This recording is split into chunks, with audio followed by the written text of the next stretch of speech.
So, the question I had asked from me on an Instagram message yesterday was... Shit, I'm trying to remember what it was. It was basically how many... Do you still rent equipment? Do you own equipment? When did you buy? Talk about... What I derive from the question is talk about how I am and how I guess I could recommend someone starting out in the excavation industry to rent or buy. So for the first year, the first official year I rented, but for the last 5 or 6 years I've always rented. So officially rented for 1 year.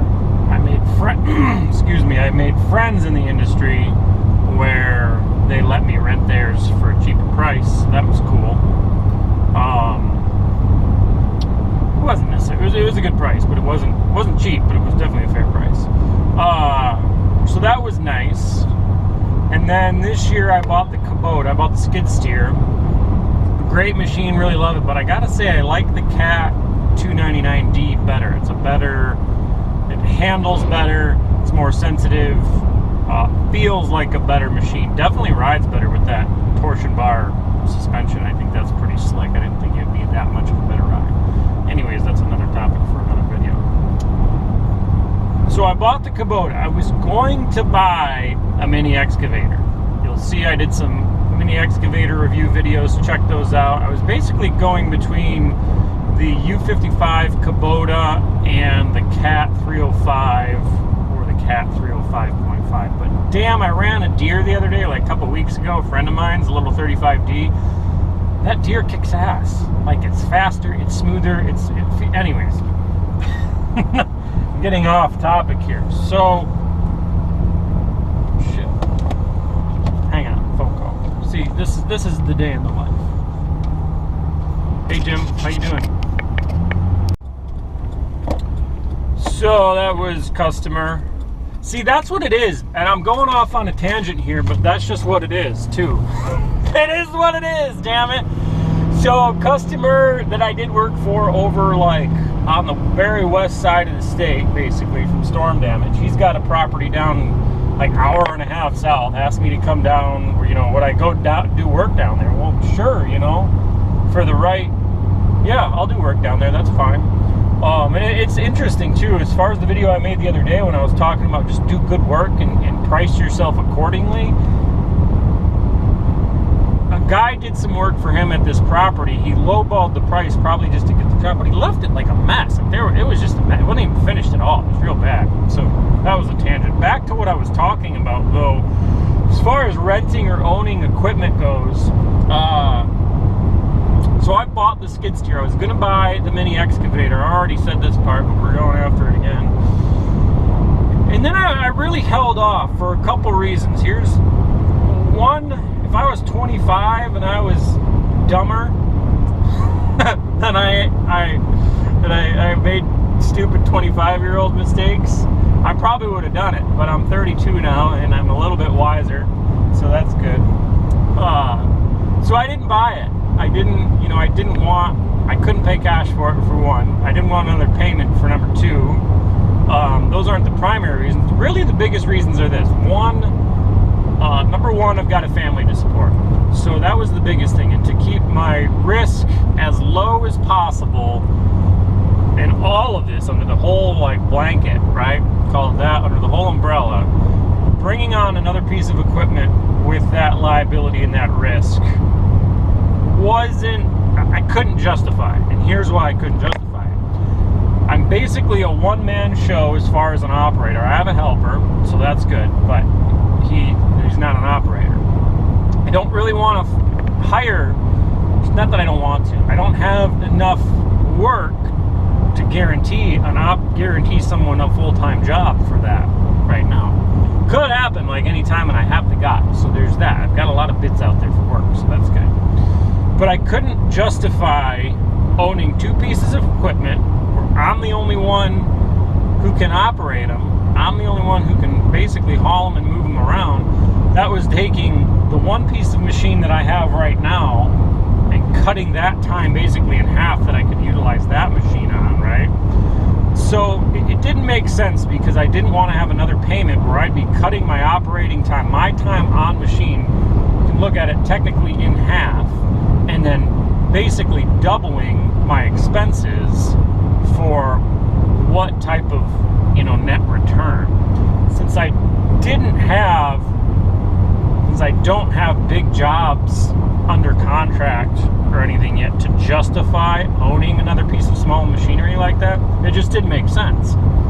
And so that was reason one for reason two for not going with a mini excavator. The other reason, I think this is reason number 3, is excavators in general are the easiest things to rent. Like the easiest damn thing to rent, especially mini excavators, because even if Michigan Cat McAllister didn't have the excavator I needed, let's call it, even if they didn't have a machine that I needed, which would be rare, like they will make shit happen for me, and that's great. But if they couldn't, and I was in a pinch, I needed it, and all theirs were out, I could go down to Joe Smith's local rental store and rent theirs for a day for pretty much the same price, maybe a little more, maybe a little less. They're really, really easy to rent, and as far as I'm concerned, they're pretty cheap to rent too. So that was the other reason. Like, excavators are super easy to rent, they're available all the time. The only thing when you get into a challenge of renting excavators is when you get up to the bigger ones, you've got to make sure that, wow, no shit, they completely redid this road. This is great. I hope they do this on the other part of the road. Anyways, what was I gonna say? I just love my tangents. It's so funny. So anyways, excavators are just really, really easy to rent, and there's no reason at this stage to justify owning one or paying for one, mortgaging one, leasing one, whatever you want to call it. Just because, they're super easy to get, So larger excavators, if you've got a bigger project, talk to your rental guys ahead of time. Give them, a couple weeks, a month ahead of time. Say, hey, I'm bidding on this project. I'm going to need this machine or a machine similar to that size. I'll need it with a thumb. I'll need it with this, that, or whatever it may be. Talk to your rental guys. Get them on board to start, searching for you for your machine that you need. So do that. That'll help you get prepared for that job. And the rental guys should be good, right? From my experience, from my rental people, and even my salespeople, they're willing to do a bunch of stuff, bunch of legwork, prices. We can put this on reservation. If you cancel it, like, no big deal. That's just the name of the game. That's kind of the name of the, it's very, very consistent in the industry. So good people in the industry are really helpful for you as a small starting contractor to get started. So that's really the reason why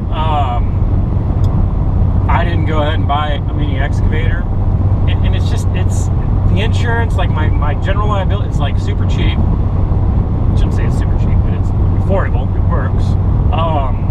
Covers everything. All I have to do is call my insurance guy, email him, or text him and say, hey, can you forward so-and-so my general liability? Yep, done, no problem. Like, it's just the easiest thing in the world. And then you don't have, the other thing with not owning a machine, you don't have maintenance on it. Besides greasing it, you should grease your equipment, but you don't have maintenance on it. You don't have a payment. If it breaks, you don't have to fix it, as long as it's not your fault.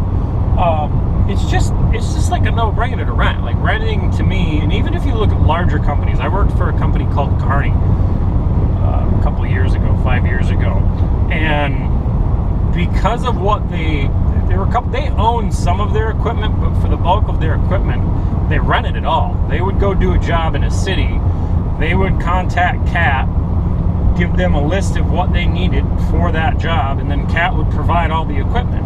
So it's really, renting equipment is a practice done by very large, very successful companies. So if you can model that, which I have done, I've tried to, model that into a small company,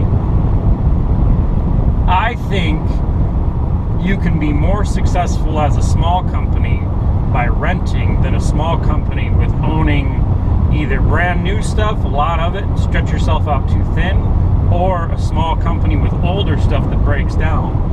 Because when you have a breakdown, I mean, on the best, it's going to set you back an hour, right? That's like best case scenario. Otherwise, it could set you back days, or if not weeks. You know, what if you need parts shipped in? What if it's like, you know, the engine, and it's just a lot of headaches. So that downtime can cost you thousands of dollars really, really easily. So by eliminating the risk of having breakdowns and downtime, you can always guarantee that your job is going to go smoothly. You're going to get it done when you say you're going to get it done. And there's a lot of value into that. And that's another thing too, where you can value price, you know, value your jobs, price your jobs accordingly, because you've got a proven track record of always getting stuff done on time and on or below budget. So I hope that helps. I'm rattling along. You guys rock. Thanks for watching. Like and subscribe. I appreciate it if you guys subscribe, and tell me what else you guys want to know. Thanks.